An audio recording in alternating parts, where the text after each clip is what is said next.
This podcast is supported by listeners like you. We're grateful for your tax-deductible donation at newthoughtphilly.org or the link in the episode description. A practical prayer is a prayer that works. These discussions between Reverend Bill Marcioni and Carol Lawrence dive into the details of how it works and how to work it. Reverend Bill is a New Thought minister and the author of Practical Prayer for Real Results. Your new life begins with a new thought. Carol Lawrence is on a spiritual quest, finding the New Thought teaching after decades on the pulpit in 3 different traditional denominations. I've got some questions. Together, they're exploring the philosophy and activities that come together from many of the world's religions to create the practical spirituality that is New Thought.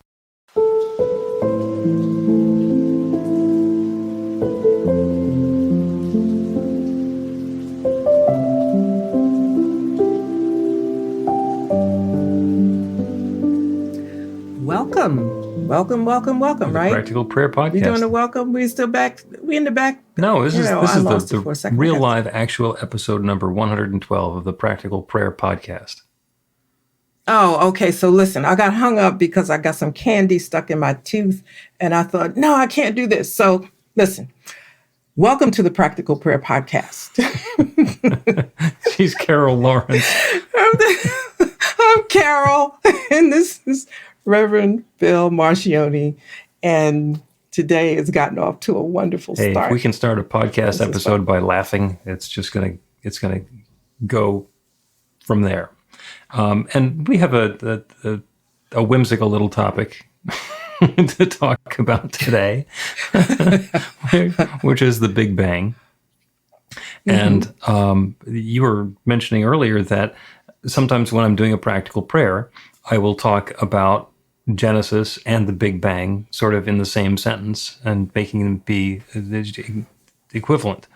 And you realized 100 and something episodes in that we haven't talked about the Big Bang nearly so much. Mm-hmm. So let's talk. Okay. So it came to mind when I'm reading some stuff as usual. And H.P. Blavatsky, who did the Secret something. Anyway, she's a founder of the Theosophic Society, okay, and on and on and on, and really scientific and all of that. And of course, I thought about you, right? Because you're like the scientist. And I thought, you know what? He always says the Big Bang, the Big Bang. Now, I paid attention in science. It's another view of creation, but I never went any further than that. And now I bump into pantheism, where everything is God. Mm-hmm. And, I said, okay. And then now the Big Bang starts coming into that play. And I thought, why don't I just ask you to talk about it? Okay. Instead of me spending 2 weeks. You realize that after I talk about it, you're still going to spend 2 weeks. Probably, but at least I'll be going in the right direction. The idea for me for talking about the Big Bang is because it just occurred to me that the stories are the same. The idea behind New Thought is that there's one. And that was kind of the big thing that Swedenborg and then Emerson, the Transcendentalists, all came to, is that there is not a multiplicity of powers, that there is one power and there is one life and there is one existence, and we're all sharing it. And if you read, in the beginning there was darkness and void, and God said, let there be light. Obviously, there was God, because God was there to say, let there be light. And there was nothing else because there was darkness and void. So in the beginning, there was only God. And when God said, let there be light, and there was light, the light had to come from somewhere. And see above, all there was God. So everything that exists has to have come from there. It was not, in the beginning, there was darkness and void and a big pile of unformed stuff and God. There was darkness and void and God. And so that's the story of creation. And if we take that seriously, then everything that exists, all of the creations and the forms and the everything that exists that described shortly thereafter in Genesis was that same infinite substance shared in a different and particular way. You switch over and look at the Big Bang. The notion is that at some point in time, which we've currently measured as 14.2 billion years ago, there was an impossibly small, impossibly dense singularity, something, one little dot, a pea, a micron, a little something that was a huge amount of energy, and it began expanding. And we call it the Big Bang because when something that powerful starts expanding, and expanding as much as we have seen it expand, if there were a noise, it'd be a bang. Now, it was in space, so there was no bang. And then it's the whole philosophical thing of, if there's nobody there in the forest to hear the tree fall, did the universe make a bang when it started? So we call it a Big Bang. And the way that the scientists are telling the story is that it began as a huge amount of energy, and the energy started interacting amongst itself and started causing nuclear reactions. And then those nuclear reactions started creating elements. And then the elements started reacting with each other, and they created more and more elements. And everything that exists in the universe came about, first of all, because of those nuclear reactions, and then gravitational things. And it started spreading and being attracted to itself and congealing and forming. And then eventually there are planets and solar systems and galaxies. And then time passes, and eventually life forms. And it's been an evolutionary process of everything coming from that one, cooling down, expanding, and growing. And we can all trace ourselves to that one. Because there were no bleachers for the Big Bang. There was not, all right, we're going to sit here and watch the universe come into being, and then when we're ready, we're going to go in and take the good real estate near the beach. Okay? That's not the way it worked. And Are you sure? I am sure. Yeah, there's all the real estate was created all at once, and there are different ways that things are changing their form now. You watch a volcano erupt, and that's actually how real estate gets created these days. It is a noteworthy process. If you ever watch the film of the lava going down into the ocean and turning into rock, it's like, all right, I'm just making a slightly bigger island here. But everything that exists can trace its lineage back to the one. And it doesn't matter whether the one is the story of the Big Bang or the story of Genesis. In the beginning, there was darkness and void. Or any other creation story. They're all the same. There was an infinite creative power that started creating, and everything that exists has come into creation as a result of that. So that's the Big Bang So that's the Big Bang as far as New Thought, spirituality, and practical prayer is concerned. It's a source and origin story. Okay. So, I'm going to say I get it. I get the idea. It's like the Big Bang happened when there was no noise, of course, right? But the Big Bang happened before, one would say, the creation story, I suppose. Well, it happened at the beginning of the creation story. Yeah, it doesn't matter, does it? I don't think it does. I think it matters on an intellectual and a theoretical level. It doesn't particularly affect how things are going on today, other than the ability to look at something that seems so different and so separate from me and understand, well, we're all one. We're all part of that same one creation showing up in a different way. So the divine expression of God's love that's acting like a complete jerk over there, inviting me into judgment, there's ways that we can use that to inform the choices that we're making in the way that we're living our lives. What came before the Big Bang? What's going to happen as the time unfolds? I don't know. I learned when I was a young adult that this is very similar to quantum physics, is that we have this picture of atoms as being a nucleus with the electrons spinning around them at different valence levels. And that's probably not the way that it actually works when you get down to that atomic level, because instead of they're being discrete, it's possible that they're contracting and expanding. So everything that's in the atom goes into some impossibly dense little center thing, and then it expands back out, and the electrons go back out to whatever their valence levels were, how far they are from the nucleus. And that it is not circling, but it's actually contracting and expanding, contracting and expanding. Well, as soon as I learned that, it's like, well, that's the same thing that we say happened with the universe. Okay, but faster. Yeah.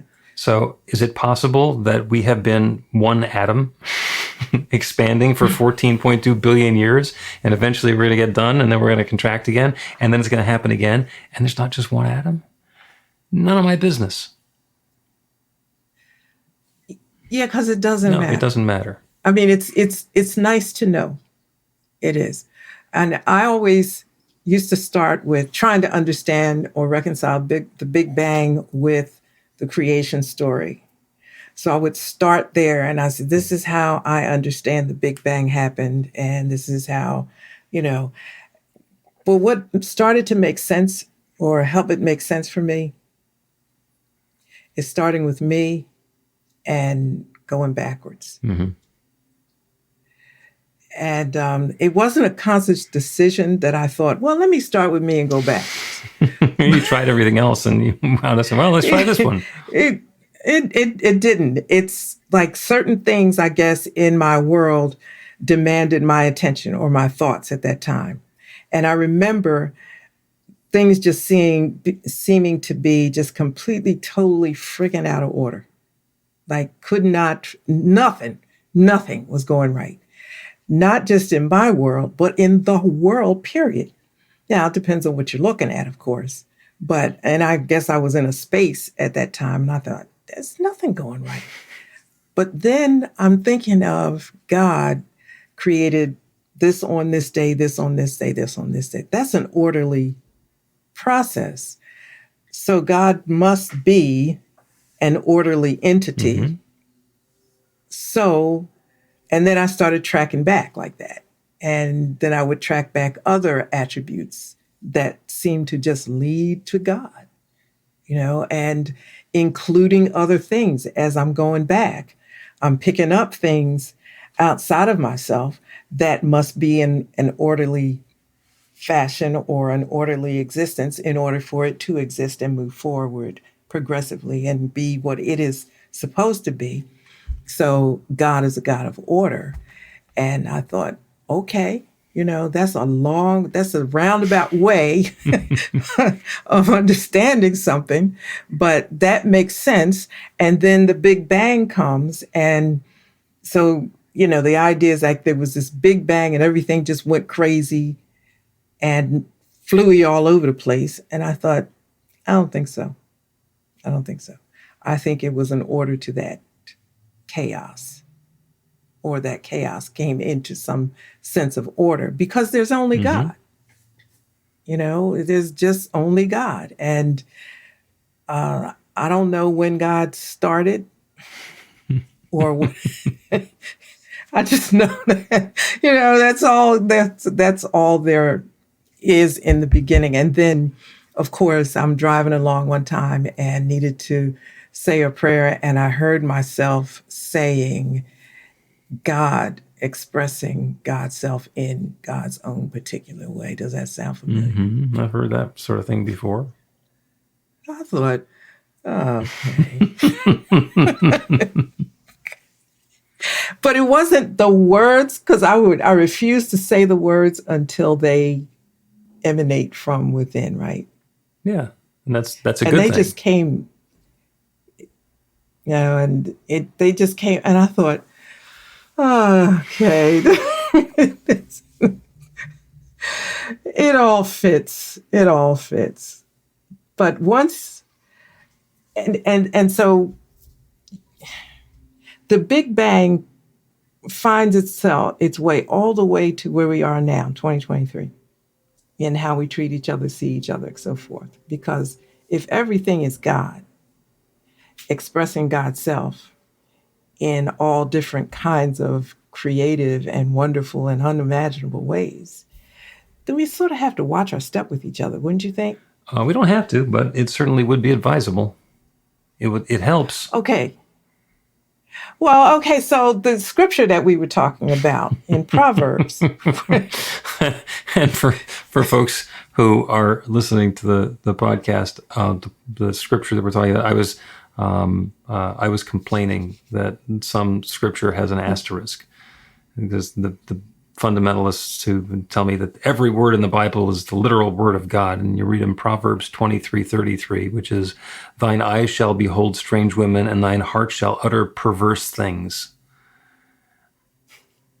And then they say, well, you have to read Proverbs, you have to whatever. So I'm just using that as the setup for what you're going to say about. It's like, listen, we're talking about God here, right? Either God is God or God is not God.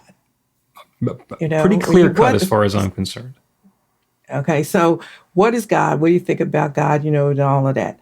And so if you think that God is mean and judgmental, do you think that part of God, that attribute of God, it doesn't fall on you at some point? Okay. Ow.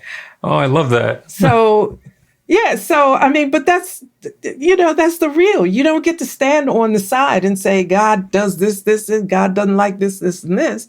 Well, karma, I wrote this piece that said, karma has your street address.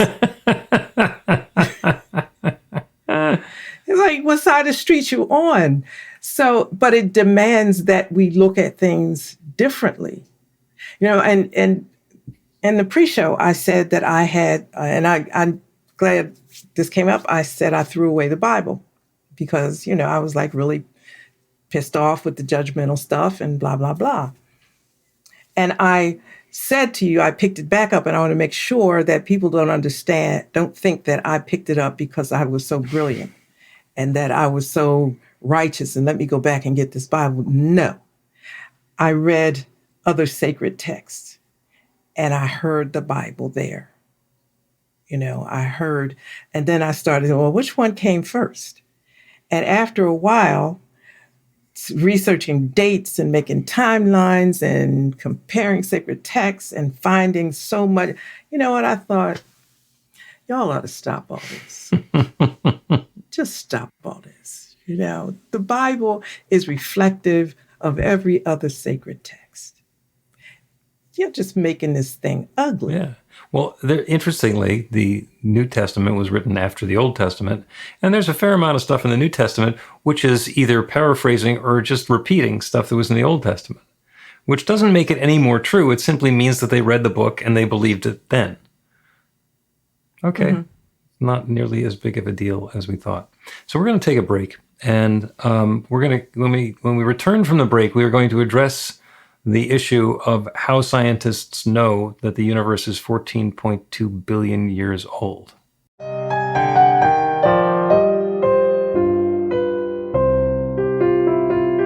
It's Reverend Bill letting you know that the Practical Prayer for Real Results class is now available on demand. That's right, you can take it at your own pace, anytime you want. All of the information is at bethelight.com. That's b-the-light.com. You know where to find that stuff. The class is 5 lessons, broken down into 18 modules, and you can take them at whatever pace is comfortable for you. As you work through the process, it starts out with the theory, goes into the practice, there are experiential activities and exercises, and at the end of the program, you will wind up with an understanding of how practical prayer works, and a practical prayer for yourself that will work to create transformation in your life. And as you know, it works for everything. Take a look at the class online at bethelight.com. There's a sample lesson so you can see how the class is going to work for you and then dive in. The great news is it's on sale now. You can register and save $20 off of the regular price. I'm looking forward to seeing you in class.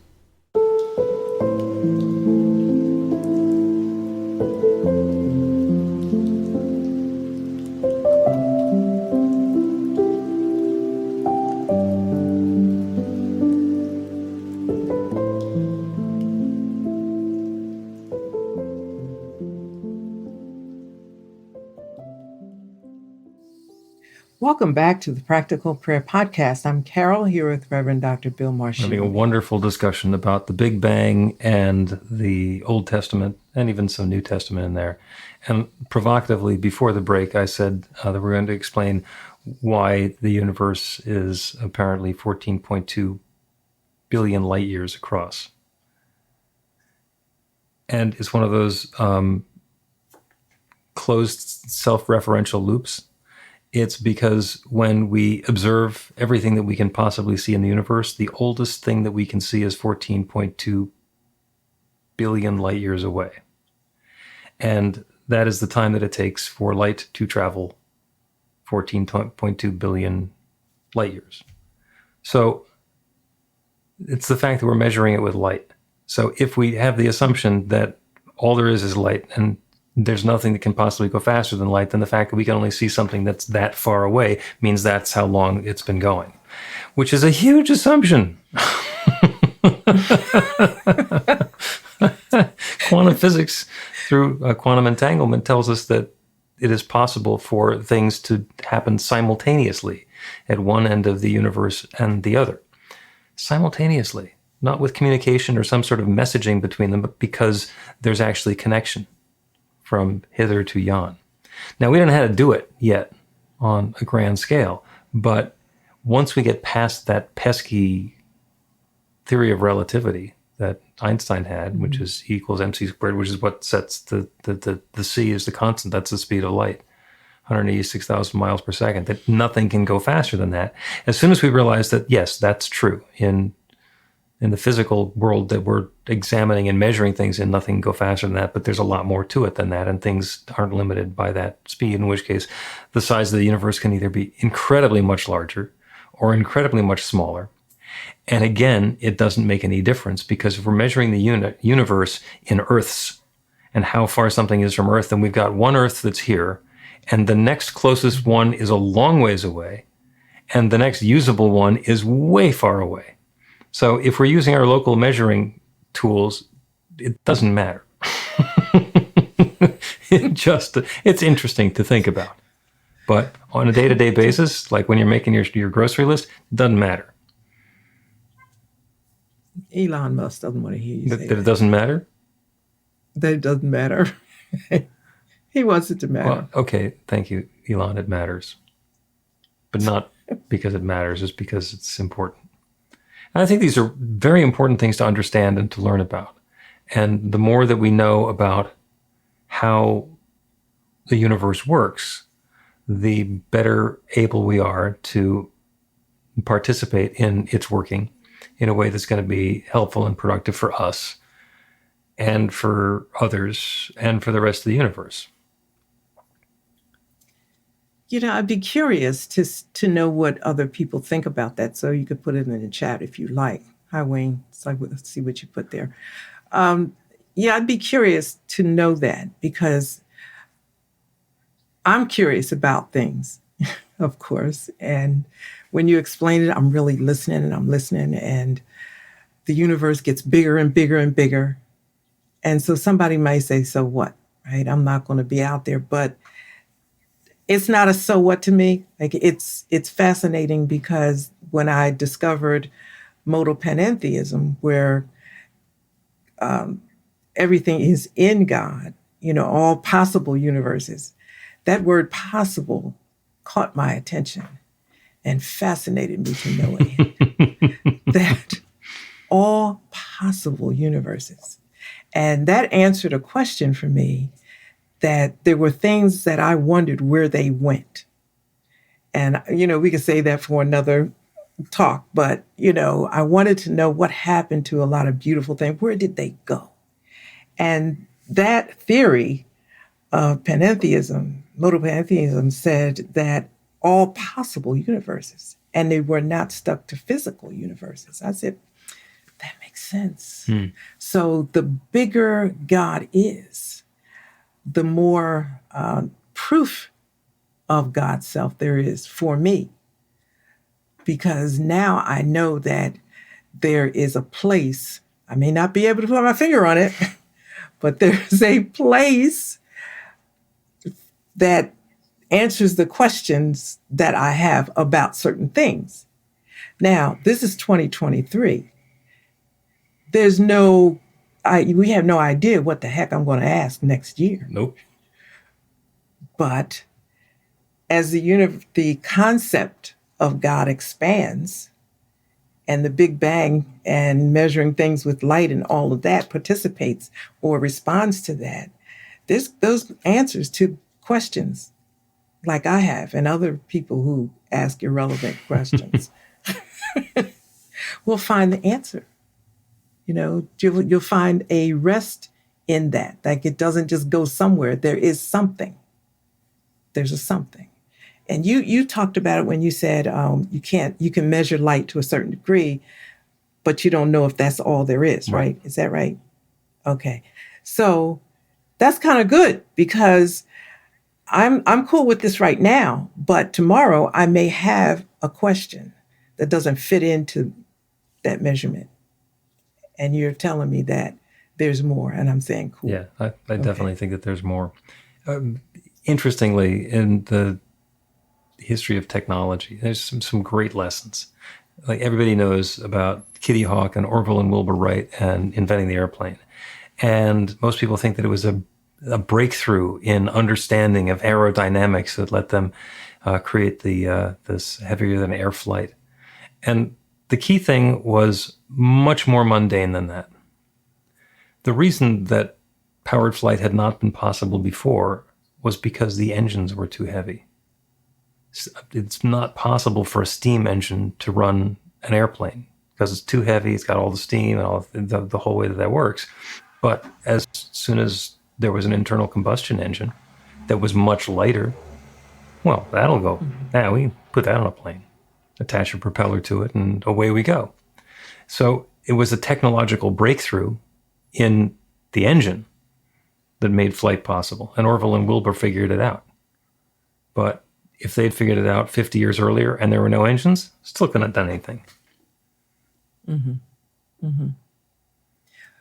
Which will take us to another long conversation, which is about figuring things out and the answers, because I think they're all there. And is it timing? Perhaps. But it's not like I don't know about new revelation. I just believe, my analogy is the ocean. It's all in that ocean. And we can go get it or extract it, however you want to look at it. Is it timing? Perhaps. Or they had a better idea, or the technology or other pieces of knowledge that went with it. Somebody across the ocean had it and they didn't. Somebody in another country had it and they came together. If you look at it like that, it's like we're all connected. Mm-hmm. We're all connected because somebody in China has the answer to something that's going to make something else work. Yeah. That somebody in America is trying to pull it off, and they don't have each other's phone number. Right. That's a perfect setup for the prayer that I want to do, which is about all the pieces fitting together in absolute sweet perfection. So let's take a break. I still don't know how you do this. I wait for you to say something, and then it reminds me of something, and then I mentioned before, I'm like the talking Barbie. You pull my string, and I just do one of my usual things. So anyway, we'll take another break. Ken. Not actually Ken. I'm more like Mr. Clean Barbie. But, that's just me. So we will take a break and then pull my string and a prayer on everything fitting together in sweet perfection. Learn to put practical prayer to work in your life. The steps are simple to learn and let you begin to get real results to create the life of your dreams immediately. Reverend Bill Marchione's widely acclaimed book, Practical Prayer for Real Results, gives you a clear summary of the New Thought principles behind practical prayer and the series of easy-to-understand steps found in the most effective prayers from religions and spiritual practices all over the world and throughout history. Practical prayer is not a replacement for your religion or practice. It's a technique to make the work you do in consciousness even more effective. The book includes 40 prayers on various topics that you can adapt as needed and use as your own. Practical Prayer for Real Results is available in paperback, Kindle, and audiobook on Amazon or at b-the-light.com. That's b-the-light.com.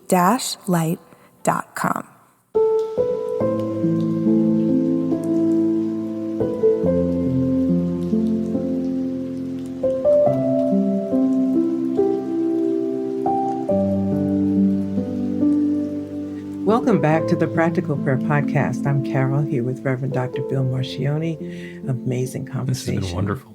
And I still have no idea how you make, you just bring it together in a prayer. I even try to jump ahead of you sometimes, try to figure out how it's going to work. Nah, that's your gift. Okay. And that's it. I do these meditations twice a day, every day on Zoom. 15 minutes is 8 o'clock in the morning, 6 o'clock in the afternoon Eastern time. And anybody's welcome to join in. The links are on the website at newthoughtphilly.org. And it has turned out to be one of my gifts is we'll just like chat amongst the people, the 6 or 12 or 15 people or whoever it happens to be on. And we just touch base with each other, what's going on for you. And somewhere in there, either there will be a common thread about what everybody's talking about. Somebody will have a specific request for the meditation that we're going to do. And other times, it just jumps out at me. Oh, well, you just said it. Let's do the meditation about that. And everybody goes, oh, okay. So, and perhaps that is my experience of the same thing that we're going to do the prayer about now. Because this prayer is about everything fitting together in sweet perfection. And as we were discussing, there is one power and presence, one love. It doesn't matter whether we describe it in the way that it's described in Genesis, where in the beginning there was darkness and void, and God said, let there be, and then the things started to come into being, or the Big Bang, which is where there's this one singularity, and for whatever unspecified reason, it started expanding or exploding, and everything that exists in the universe is that one, evolving and unfolding and expanding or exploding from that one. So at the beginning of the story, everything is one. Everything is the same. And it's been differentiating itself and unfolding itself and revealing itself and mixing back upon itself for all that time. 6,000 years, 14.2 billion years, you choose your story. It doesn't matter. It's longer than we can remember. And because we're all one, because we're all part of that one, everything that's possible anywhere is possible everywhere, and it's possible for us now. So for the prayer, we're going to turn our attention away from the circumstances, the situation, the stuff that's showing up in our lives now, not because there's something bad or unworthy about that, but because there's a bigger picture. Because if I'm sitting here wanting to have a job, a great job where I get to do what I do and get paid for it, and think that I need to just make the job happen, I'm missing the point. That there is an employer looking for somebody who can do what I can do so they can have it be accomplished. And they're more than willing to share their goodies so they can get the job done, so they can have what I have to offer. Same thing, exactly the same thing in a relationship. It's not like one person is looking for a relationship and another person is just sitting there minding their own business, enjoying their life, and then says, well, I guess I have to go have a relationship because that person wants me to. I mean, that's not the way it works. The way it works is that the pieces, the people who are looking for each other, are finding each other, and that relationship is unfolding. The work experience is unfolding. The opportunity to connect in creativity, or when we're taking care of our physicality, of our bodies, the desire to get some exercise or to be active is the same thing that's feeding and nourishing and keeping us healthy. And a surgeon, without somebody who needs surgery, is out of work. So all of the pieces get to fit together. And somebody who needs surgery, isn't it wonderful that there is somebody who has studied and prepared and is ready to work their craft in such a way to bring that new alignment and healing and balance into that physical experience. All of the pieces can fit together in sweet perfection. So as we turn away from whatever it is that's around us and open ourselves to the awareness of that one divine power and presence, that one love, that one source, that one which is sharing itself as all of its creation and has been since the very beginning of time. That divine power and presence abides within. That one power that has created everything, has created each of us individually and all of us together. And with that has created all of the possibilities, all of the opportunities, and all of the desires that we have in our lives. And so I know that it is completely possible for all of those pieces to fit together in joyous, sweet perfection. It is possible to have the yearnings that each of us is having be fulfilled, have them be matched by the yearnings that others are having, by the opportunities that are at hand in the world around us. Good and more good can unfold in ways that are joyous and uplifting for each one. And there's nothing that stands in the way of that. There is no power that actively interferes with that. There are ways that we can get distracted or delayed, but there's nothing inherent in the universe that stands in the way of that creative process. The good that we are opening ourselves to is unfolding for us now, at the perfect rate, in the perfect way, at the perfect time, in joyous, sweet perfection for each of us. It's a different story for everyone listening, but it's the same process going on for all of us. And I'm so grateful for it. I'm grateful for the good that's coming about. I'm grateful for the awareness of this creative process. I'm grateful to know that it's already unfolding for each of us. I'm grateful for the good. And so with this feeling of deep thanks, I speak this word and I release it into that creative law, the same one that has been creating everything since the very beginning of time. I know without question it is now creating this. And so I let it be. I release this word into that law and I know that it's so. And so it is.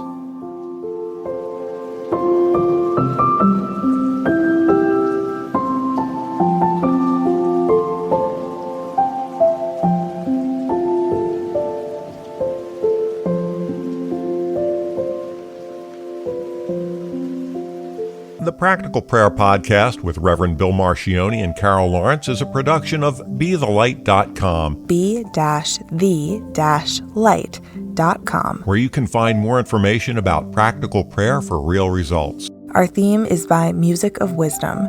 You can learn about the spiritual community of New Thought Philadelphia with daily guided meditations, Weekly celebrations of spirit, and Reverend Bill's classes in practical spirituality at newthoughtphilly.org.